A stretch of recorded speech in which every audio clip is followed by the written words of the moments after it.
So our good friend of the channel, Andrew Lippert, made this request. He must have been reading my mind. I thought I did Eve before. He hails from my side of the New Brunswick-Gaspé Peninsula in Matane, Quebec, one of the most beautiful communities on the Gaspé coast. Anybody that's part of the eastern Quebec should visit. Now, Yves Racine is basically one of the best number 5 defensemen of his era. A world champion for Team Canada, excelled on every level he played at. Your typical 6 feet, 205 pound defenseman, very mobile, knew his role perfectly. Where there was an offensive defenseman in his pairing, he knew to hold down the fort, as we say. Now, Racine first came into major prominence in the 81-82 Quebec International Pee Wee Hockey Tournament by playing with a strong squad from Charlesbourg, Quebec City. Now, Racine's junior career was very strong, and it also included some determined midget numbers with Saint-Foy Governor of the QM AAA. Now, he played there 85, 86, 87, and 88. He played with the Longueuil Chevalier and, of course, the Victoriaville Tigers in 88. Now, Victoriaville was an interesting program. Because Racine was drafted in 87, but he moved to Victoriaville that year. Now, he was called up for the AHL playoffs. He scored 6 points in 9 games.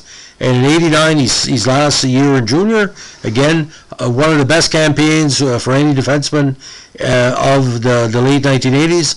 108 points in 63 games, including 23 goals, and 33 points in 16 playoff games. Now, with Adirondack, he had 2 playoff games, a goal and assist for 2 points. Now, in 1990, he was back in Adirondack for seasoning, 35 points in 46 games. Again, drafted first overall by Detroit in his last year of junior.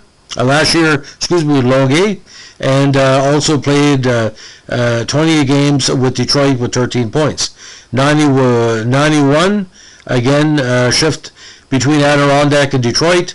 Detroit, the majority of games, 47 points in 62 games. Not a pure rookie, but pretty close.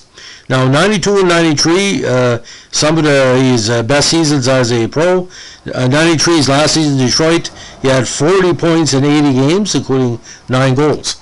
Now, 94, he was called upon to do the same thing for the Flyers, but 95, he was finally found his way to his home area's favorite team, the Montreal Canadiens.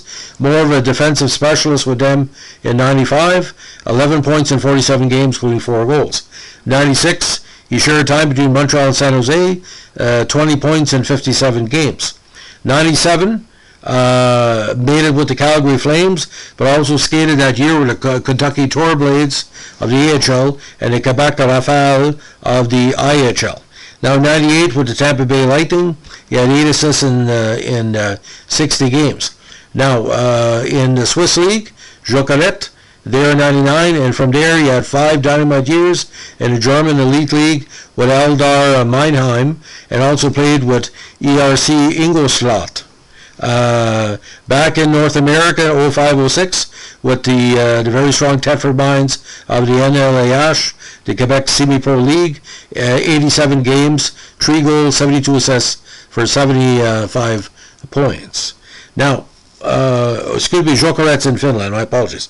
But there was 5 years in Germany, and again, with Eldar Meinheim, drew him a lot of international attention. He had a lot of international attention going into his European-sided career because he played for Team Canada at the World Juniors in 89, at the World Championships in 91, and winning a world title with Canada at the 94 Championships, where Team Canada had probably the best pound-for-pound team they had in the modern era, and got them back to the world title, title banner recognition. So final totals in NHL, 508 games, 231 points, 37 goals, 9 points in 25 playoff games. And in the DEL, 130 points in 249 games, 18 goals, and 20 big points in 44 playoff games. Now, what really stands out for me, ladies and gentlemen, is a 92 playoff campaign where Detroit went on a somewhat limited playoff run. He got to the second round, but like I said, I still look at that season with the Flyers when he's given a chance to play offense with a good offensive defenseman on his pairing. He put up a lot of points. But I don't know if any player played in 2 AHL playoffs while still a major junior in the Quebec League. I have to check it out of the modern era. It's quite interesting because once his Q season was done, he would head to Adirondack. And if I'm not mistaken, Adirondack 88, I think they made as far as the semifinals. I could be wrong here, but I have to check that out. They had a very strong team in the late 80s, and Eve was a big part of that, that dynamite playoff squads he had that year. So that's the story of Yves Racine. If you like what we're doing here, give us a like, comment, subscribe, and don't forget, keep your stick on the ice. Have a good afternoon. Bye.